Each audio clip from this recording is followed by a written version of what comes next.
Assalamualaikum warahmatullahi wabarakatuh. Halo guys, kembali lagi dengan kelompok kami. Nah, di video kali ini kelompok kami akan membahas materi tentang Balance Scorecard atau disingkat dengan BSC. Tanpa berlama-lama, langsung saja kita masuk ke pembahasan materinya. Tapi sebelum itu jangan lupa like, share, dan subscribe ya. Oke, langsung saja kita masuk ke pembahasannya. Nah, untuk pengertiannya sendiri, pengertian BSC atau Balance Scorecard berasal dari dua unsur kata. Yang pertama, balanced yang artinya seimbang, dan scorecard yang berarti kartu skor. Pada awalnya, Balanced Scorecard atau disingkat BSC digunakan untuk memperbaiki sistem pengukuran kinerja eksekutif. Balanced Scorecard memberikan perusahaan elemen yang dibutuhkan untuk berpindah dari paradigma selalu tentang finansial menjadi model baru yang mana hasil Balanced Scorecard menjadi titik awal untuk review, mempertanyakan dan belajar tentang strategi yang dimiliki. Nah, untuk lebih jelasnya nanti akan dijelaskan oleh teman-teman saya. Selanjutnya adalah fungsi dari Balance Scorecard. Yang pertama adalah sebagai alat ukur perusahaan apakah visi dan misi yang dianut telah tercapai. Yang kedua adalah sebagai alat ukur keunggulan kompetitif yang dimiliki perusahaan. Yang ketiga adalah sebagai panduan strategis untuk menjalankan bisnis. Yang keempat adalah memberikan gambaran kepada perusahaan terkait SWOT yang dimiliki. Yang kelima adalah sebagai alat key performance indikator perusahaan. Yang keenam adalah sebagai feedback terhadap shareholder perusahaan. Yang ketujuh adalah sebagai alat komunikasi, informasi, dan sistem analisis pembelajaran perusahaan. Kelemahan BSC.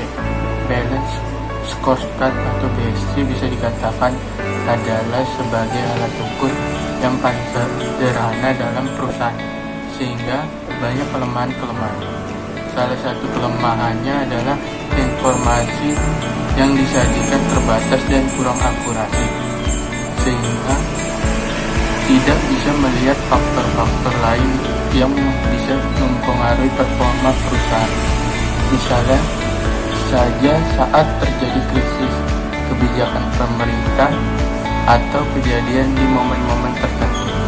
Namun begitu, perusahaan tetap harus memiliki acuan pengukuran seperti Balance Scorecard karena di dalamnya terdapat 4 perspektif utama yang memang menjadi poin penting dalam bisnis. Selanjutnya, 4 perspektif Balance Scorecard. Yang pertama, perspektif keuangan. Dalam Balance Scorecard, perspektif keuangan merupakan perspektif yang tidak bisa diabaikan. Pengukuran kinerja keuangan menunjukkan apakah perencanaan, implementasi, dan pelaksanaan serta strategi memberikan perbaikan mendasar. Yang kedua, perspektif pelanggan. Dalam perspektif Balance Scorecard pelanggan, perusahaan perlu terdahulu menentukan segmen pasar dan pelanggan yang menjadi target. Selanjutnya, manajer harus menentukan alat ukur yang terbaik untuk mengukur kinerja dari setiap unit operasi dalam usaha mencapai target finansial. Yang ketiga, perspektif proses bisnis internal. Perspektif proses bisnis internal menampilkan proses kritis yang memungkinkan unit bisnis untuk memberi value proposisi yang mampu menarik dan mempertahankan pelanggannya dari segmen pasar yang diinginkan dan memuaskan para pemegang saham. Tiap perusahaan mempunyai proses dan nilai yang unik bagi pelanggannya. Secara umum, hal tersebut dibagi menjadi 3 prinsip dasar perspektif proses bisnis internal. Yang terakhir atau yang keempat, perspektif pembelajaran dan pertumbuhan.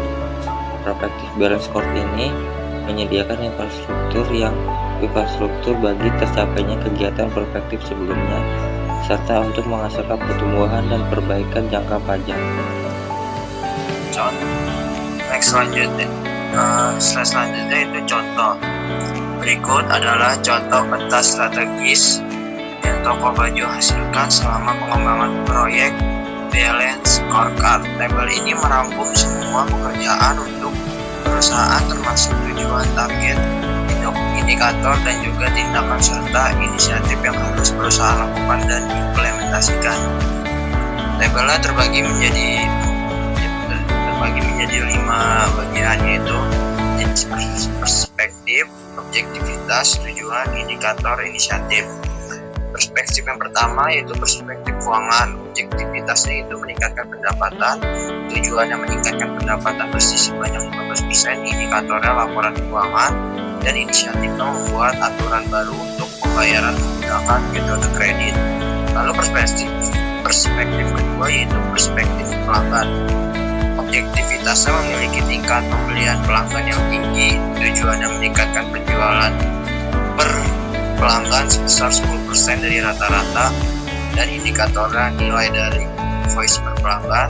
Inisiatifnya menghadirkan banding atau inovasi produk baru. Lalu perspektif selanjutnya perspektif proses bisnis internal.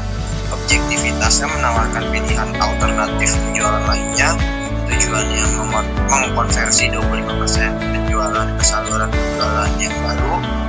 Indikatornya persentase penjualan dari saluran yang baru. Ini bergabung dengan mitra. Perspektif terakhir, perspektif aktivitasnya memiliki tenaga penjualan yang terampil, tujuannya melatih tim penjualan. Indikatornya juga sertifikat pelatihan tindakan, inisiatif dan kerjasama dengan perusahaan pelatihan penjualan.